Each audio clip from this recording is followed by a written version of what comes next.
అందరికీ నమస్కారం అండి. Welcome to our channel. నేను మీ యాంకర్ వెంకటేష్. మన ఇంటి వాస్తు బాగోపోతే కేవలం ఆర్థిక పరంగానే నష్టపోతామా, లేకపోతే ఆరోగ్యంగా కూడా నష్టపోయే ఛాన్స్ ఉందా అన్న విషయం ఇప్పుడు మనం తెలుసుకుందాం. మనతో పాటు ప్రముఖ వాస్తు నిపుణులు హరి గారు ఉన్నారు. సార్ నమస్తే అండి. నమస్తే. సార్ ఇప్పుడు ఇంటి వాస్తు బాగోపోతే కేవలం ఆర్థిక పరంగానే నష్టపోవడం జరుగుతుందా, లేకపోతే ఆరోగ్యంగా కూడా ఏమైనా దెబ్బతినే ఛాన్స్ ఉందా ఇంట్లో ఉన్న వాళ్ళకి? సో వాస్తు అయితే అన్నిటి మీద ఇంపాక్ట్ అయితే ఖచ్చితంగా ఉంటుంది. పర్టికులర్గా ఇది అని మాత్రం ఎప్పుడూ ఉండదు. ఫ్యామిలీ డిస్టర్బెన్సెస్ క్రియేట్ చేస్తుంది, ఫైనాన్షియల్ డిస్టర్బెన్సెస్ క్రియేట్ చేస్తుంది, ఆరోగ్యపరంగా డిస్టర్బెన్సెస్ క్రియేట్ చేస్తుంది. కేవలం ఆర్థికంగా ఎప్పుడు చేస్తుంది అంటే కనుక మీ ఇంటి ఈశాన్య మూల డెవలప్మెంట్కి సంబంధించిన మెయిన్ కారణం. అట్లనే నైరుతి మూల, వాయువ్య మూల, ఆగ్నేయ మూల, ఈ 4 మూలలు కూడా ఖచ్చితంగా మూల మట్టానికే ఉండాలి. ఇది ఫస్ట్ కండిషన్. నేను కొన్ని వేల ఇండ్లు ఈరోజు వరకు తిరిగాను. ఏ ఇంటి లోపల కూడా మూల మట్టాలు సరిగ్గా నేను చూసినవి 100లో 4. 100లో 4. ఎందుకు ఆ ప్రాబ్లం వస్తుంది అంటే కన్స్ట్రక్షన్ చేసే మేస్త్రి ప్రాపర్గా లేక ఈ సమస్య వస్తుంది. చాలామంది మేము కరెక్ట్గా పెట్టాం సార్, మీరు కావాలంటే చూడండి అన్న వాళ్ళ దగ్గర కూడా సమస్యలు ఉన్నాయి. సో కొన్ని ఇండ్లు మాత్రమే మనకు ఖచ్చితంగా యాక్యురసీలోకి వస్తాయి, అన్ని ఇండ్లు రాలేవు. ఇట్స్ క్లియర్ కట్ వర్డ్ అనమాట. ఇది ఒకటవది. రెండవది, మనకు ఆర్థికంగా ఆరోగ్యంగా అన్నప్పుడు ఆరోగ్యం దెబ్బతింది అంటే దానికి ఆటోమేటిక్గా డబ్బులే మనం పెట్టాలి. సో వన్స్ హెల్త్ డ్యామేజ్ అయితే ఫైనాన్షియల్ డ్యామేజ్ అయిపోయినట్టే. డైరెక్ట్ ఫైనాన్స్ డ్యామేజ్ అనేది చాలా ప్రాబ్లమాటిక్ ఉంటేనే అవుతుంది. ఓకే, సో 100% వాస్తు దోషాలు ఇంపాక్ట్ ఉంటే ఫైనాన్షియల్ అయితే కామన్. ఫైనాన్స్ వల్ల అంత ఇబ్బంది ఏమి ఉండదు మీకు, ఓన్లీ మీకు ఇన్కమ్ పరంగా ఒకటి తప్ప ఇంకేం ఉండదు. హెల్త్ డ్యామేజ్ అయిందంటే మనిషి సరిగా ఉండలేడు, ఆలోచించలేడు, ఏ పని చెయ్యలేడు, దానితో పాటు ఉన్నదంతా అమ్ముకొని పెట్టాల్సిన పరిస్థితి వస్తుంది. సో కాబట్టి మనకింటి లోపల ఏవేవి ఈ హెల్త్కి సంబంధించిన డ్యామేజెస్ చేయడానికి అవకాశాలు ఉంటాయి. మొట్టమొదటిది, ఇంటి మధ్య సూత్రాలు ఏవైతే ఉంటాయో వాటి మీద టాయిలెట్స్ పెట్టకూడదు.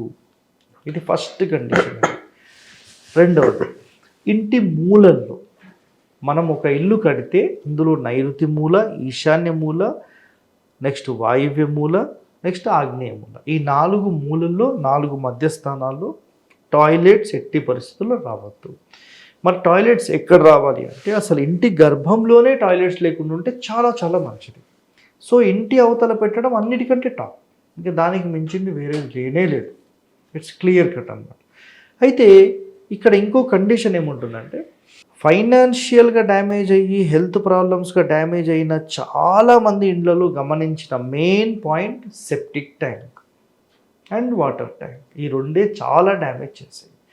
సెప్టిక్ ట్యాంక్స్ చాలామంది పూర్తి ఆగ్నేయ మూలకు లేదంటే పూర్తి వాయువ్య మూలకు పెట్టేస్తారు. ఈ 2 మేజర్ డ్యామేజ్ అన్నమాట. ప్లస్ ఇంటి వెనకాల గోతులు ఎప్పుడూ తవ్వద్దు. ఇది మళ్ళీ సెకండ్ పాయింట్. ఇప్పుడు మళ్ళీ థర్డ్ పాయింట్లోకి వెళ్ళిపోతాయి. ఏ ఇంటి లోపలైతే మీకు ఒక స్థలంలో ఈశాన్య మూలకు వాటర్ సంపు కట్టారో ఆ వాటర్ సంపు కట్టిన ప్రతి ఇంటి లోపల కూడా మీకు అప్పులు ఎక్కువగానే ఉంటాయి. ఈశాన్యంలో కడితే పూర్తి ఈశాన్య మూలలో వాటర్ స్టోరేజెస్ ఎప్పుడూ పెట్టకూడదు.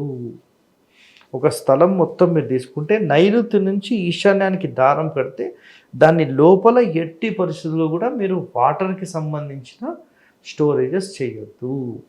ఇది ఖచ్చితమైన నియమం. ఇది so 4 central lions and 4 corners and septic tanks గురించి మాట్లాడినాం. ఇప్పుడు స్థలానికి సంబంధించి మాట్లాడదాం. మనకు స్పెషల్గా ఇన్కమ్ రావాలి, ఇన్కమ్ స్టాప్ అవ్వాలి అంటే దీనికి మెయిన్ రీజన్స్ ఏముంటాయంటే ఆగ్నేయ దోషాలు, వాయువ్య దోషాలు. ఇవి మెయిన్ ఇంపార్టెంట్. డెవలప్మెంట్కి సంబంధించినేమో ఈశాన్యము, నెక్స్ట్ నైరుతి. సో ఈ 2 ఉంటాయి. ఆగ్నేయంలో మనం టాయిలెట్స్ పెట్టినా, సెప్టిక్ ట్యాంక్స్ పెట్టినా, ఇంటి లోపలైనా, ఇంటి టోటల్ బయట అయినా ఇది 100% డ్యామేజ్ చేస్తుంది.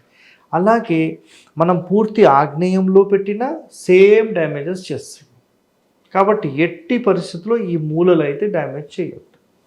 సో ఈ ఫైనాన్షియల్ డ్యామేజ్, హెల్త్ డ్యామేజ్ అనేది లేకపోతే 100% అందరూ హ్యాపీయెస్ట్ లైఫ్ ఉంటుంది. ఇది ఖచ్చితమైన పాయింట్స్. ఓకే, చూశారు కదండి. వాస్తుపరంగా అయితే హెల్త్ డ్యామేజ్ అవుతుంది ఖచ్చితంగా. ఎందుకంటే అది మన వాస్తు ప్రకారంగా లేకపోతే సూర్యకిరణాలు సరిగా పడకపోవడం వల్ల కానివ్వండి, లేకపోతే గాలి సరిగా రాకపోవడం వల్ల కానివ్వండి, ఇలాంటి కొన్ని పాయింట్స్ వల్ల హెల్త్ అయితే డ్యామేజ్ అవుతుంది. హెల్త్ డ్యామేజ్ అయిందంటే ఆటోమేటిక్గా ఫైనాన్షియల్గా వీక్ అయిపోతాం. సో ఇలాంటి పాయింట్స్ అయితే వాస్తుపరంగా ఉంటాయి అనమాట. సో ఇలాంటి మరిన్ని ఇన్ఫర్మేటివ్ చేస్తూనే ఉంటాం, చూస్తూనే ఉండండి. Thank you for watching.